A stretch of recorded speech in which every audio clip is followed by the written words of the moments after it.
Hello guys, আমি এমন একটা জায়গায় এসেছি আজকে, যেটা গুপ্তিপাড়া খুব শ্যামা মায়ের জাগ্রত মন্দির।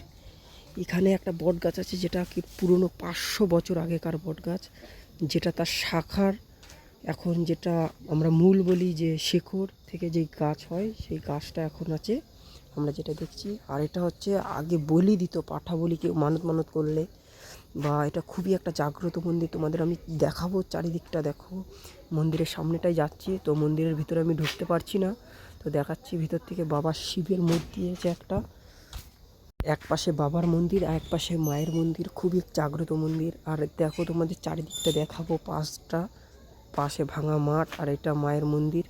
দেখো তোমরা, খুবই জাগ্রত মন্দির। আর এখানে যারা যারা মানত করেছে তাদের মানত পূরণ হয়েছে। তো এখন তোমাদের আমি দেখাবো আস্তে আস্তে। দেখো, তোমরা দেখো আর সাথে থাকো আমার। দেখো, এটা পুরনো বট গাছ। এই বট গাছটা অনেক পুরনো বট গাছ, অনেক পুরনো। তো এই দেখো চারিদিকটা, আমি বাইকে করে এসে এখানে মন্দিরের পাশে এসে, তো এবার তোমাদের চারিদিকটা দেখায় ভালো করে। বট গাছটা ভালো করে দেখো তোমরা।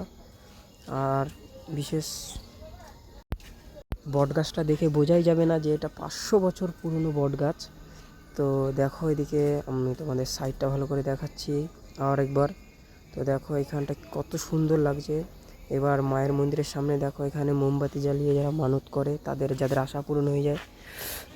এই যে মায়ের মন্দিরের সামনে কত মোমবাতি জ্বালানো। আর এই যে এখানে মায়ের, আর এই পাশটা মন্দিরের সামনে বটগাছের এদিকটা চলে যাচ্ছে। এই বটগাছের গোড়েও পুজো হয়, তো এখানেও মানত করতে পারবে তোমরা যারা যারা আসবে। আর বটগাছটা আরেকবার ভালো করে দেখে নাও। এইটা হচ্ছে ধূপকাঠি মুপকাঠি রাখার জন্য, আর এটা হচ্ছে মানত করে এখানটা মায়ের মন্দিরের সামনে। দেখো কত লোকে মানত করেছে। তোমরাও যদি এই মন্দিরে আসতে চাও, এটা গুপ্তিপাড়া রথতলা, তো খুবই জাগ্রত মন্দির, এটা খুবই জাগ্রত মন্দির। এখন মন্দিরটা দেখাবো, মন্দিরের চূড়াটা আর মন্দিরের চারিদিকটা দেখাবো।